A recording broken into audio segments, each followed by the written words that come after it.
Hello everyone, Caleb here to talk with you guys about my part in our presentation. I'd like to talk with you about multiple different things. First of all, my role as summarizer in this project.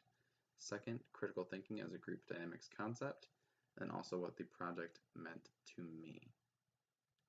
Before diving into any of it, I want to leave you with the first question of, are you sure about that? Which really will drive this whole section that I'm going to speak on for you. My role in the final was primarily to introduce, summarize, and apply what we were working on with social media and mental health. The introduction was summarizing and looking over everything that was to come in the body of our presentation. For summarization, I did that based off of looking at the positive and negative effects that were discussed in the presentation and synthesizing them into a verdict. And then I also did the real life application where I talked about how mental health practitioners can utilize what we researched and put into our newsletter to be utilized in a real world setting.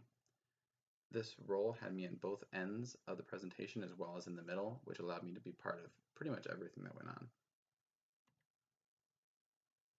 Critical thinking, as was defined by Adams and Galanis, was highly present in our presentation.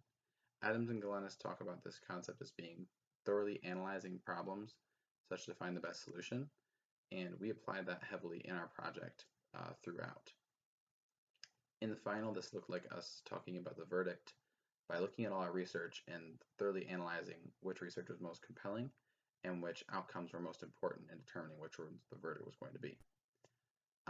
In research, it was found that critical thinking actually develops multiple ways, including sometimes by arts education. Using arts can sometimes teach you well how to critically think. And then also Wallman and Hoover discussed critical thinking, stating that even in like a professional school setting, having that critical thinking skill is massively important. Critical thinking in a group setting is important when you're talking together to be able to look at a problem logically and clearly and work together on it, which is something that we had to do heavily in our group project.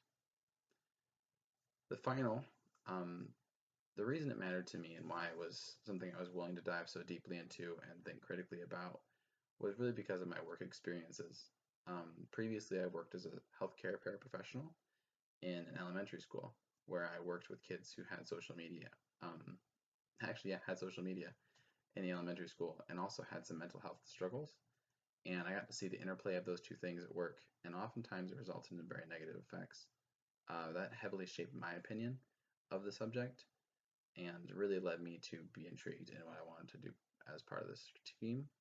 And even currently, I work with a lot of different adults now who I supervise and see how social media affects them on a daily basis, as well as understanding, working for a large company, how our social media and the images we put out affect the general mental health of our society. In conclusion, critical thinking is truly necessary and is the foundation for cohesive group projects.